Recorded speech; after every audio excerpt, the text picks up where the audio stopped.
Together, growing in faith, changing communities. Mahadunyiswe uJesu Kristo, igama likaYisibeni indodana nomoya ocwebileyo. Umusa wenkosi yethu uJesu Kristo, uthando lukaNkulunkulu uyise, ubuzalwane ngomoya ocwebileyo makube kini nonke. Mhlanje thandwa zami ngifisa ukuba sifunde encwadini kaGenesis isahluko se-11 ivesi yokuqala kuzobe ivesi yesishiyagalolunye. Umhlaba wonke wawukhuluma ulimi lunye, unamazwi awona. Kwathi kusukeni kwabo empumalanga bafumana ithafa ezweni laseshina, bakha khona. Base becebisana bathi, ake senze izitini sizishise, ukuze sakhe ngazo. Benza njalo-ke. Lokhu amatshe ayengekho, bakha ngezitini bazihlanganisa ngaleso sidaka esilukhuni esasitholakala lapho. Bathe-ke, madoda, asakhe umuzi nombhoshongo osiqongo sawo sifinyelela ezulwini, sizenzele igama funa sihlakazeke emazweni onke omhlaba. Inkosi yehla yaya kubona, yawubona umuzi nombhoshongo okwakwakhiwa ngabantwana babantu. Inkosi yathi, nampa labantu basizwe sinye bakhuluma ulimi lunye. Yikho ukuba sebeqala ukwenza njena, akukho lutho olungabanqanda ekwenzeni noma yini asebeyihlosile. Masehle siye kuphambanisa ukukhuluma kwabo, ukuze bangezwani ukuthi lo nalo uthini. Yabahlakaza kanjalo inkosi namazwe onke omhlaba. Baphuma lapho kwaphela ukwakha umuzi. Igama laleyo ndawo kwathiwa iBhabheli, okusho ukuthi kwaphambanisa. Ngoba inkosi yaphambanisa khona ukukhuluma kwabantu basemhlabeni, yabahlakaza namazwe onke. Yadida le ndaba, yathusa le ndaba. Kunezinto engizibukayo. Yokuqala kunalento ukuba basuka bonke benhliziyo, benenhloso yokwenza okuhle. Babekhuluma ulimi olulodwa, babezwana. Base bonke futhi becabanga ukuba masenzele sizakhele igama. Yazi ngibuka imindeni yethu. Uyazi unenhlanhla uma unomndeni ozwanayo. Unenhlanhla uma unomndeni ohambelanayo. Unenhlanhla uma unomndeni othandanayo. Miningi imindeni emile, kodwa ifunana, ikhohlisana, ihlekisana, ihlomile.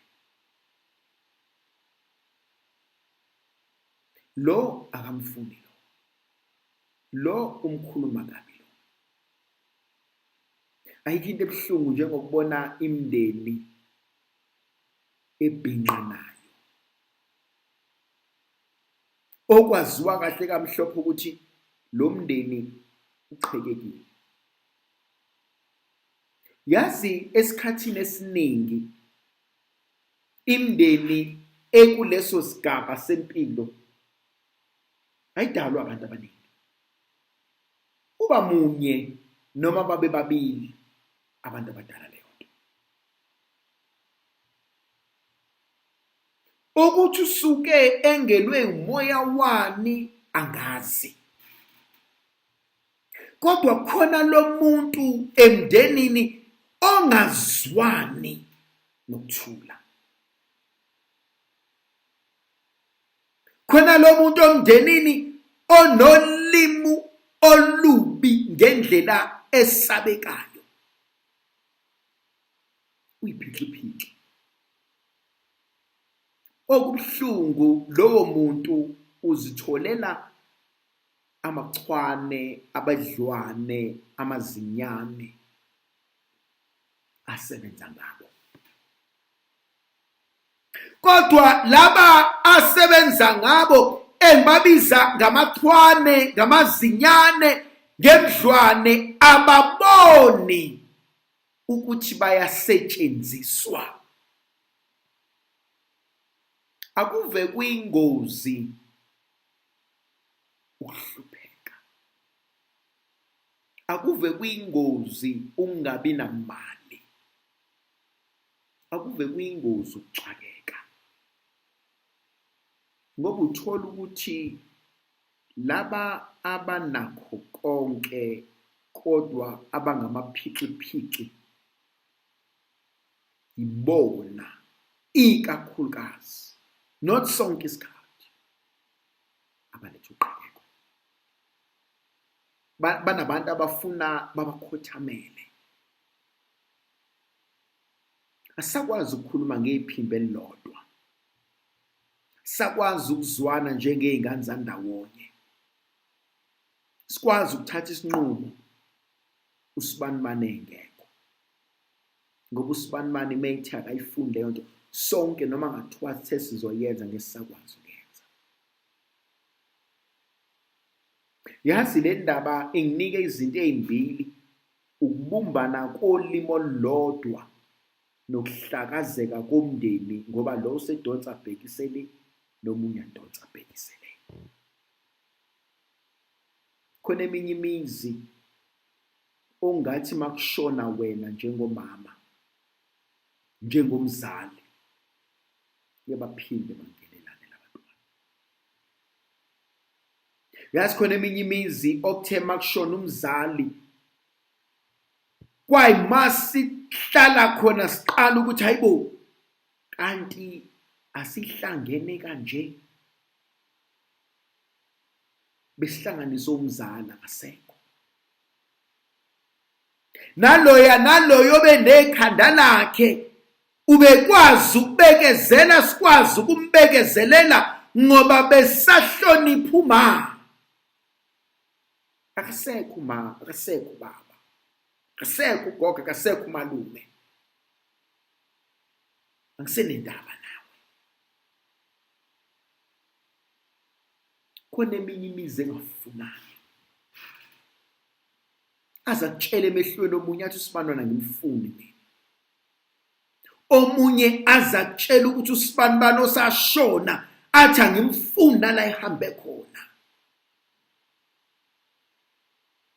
Uyibuza ukuthi lesi sihlava esingaka safa kuba.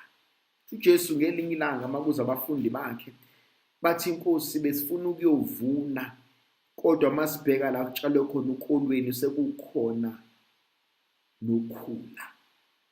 Sambe nisolisiphula.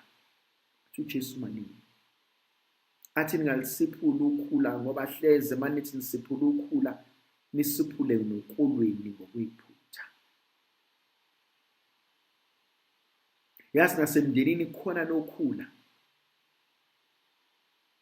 asikwazi ukulisipha ngoba baningi abayolimala.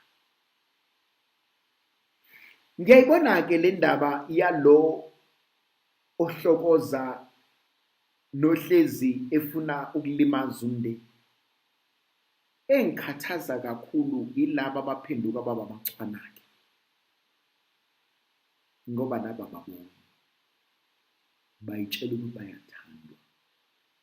Sithi isiZulu ulele kunye ukube kubili ngabe kuyavusana. Ngithi ababoni ngoba bagcina sebezonda nabantu abangabenzanga lutho. Mobabuza ukuthi kungani umzondo uSibanibana, uzokunika i-excuse engekho ngoba kwayena kazi sohleze eshintsha. Kanti eqinisweni ngimzonda ngoba usibanibani akazwani nosibanibani. Yazi bekumele ukuba sikhulekele lolu qhekeko ukuthi lesi sihlava masife Nkosi.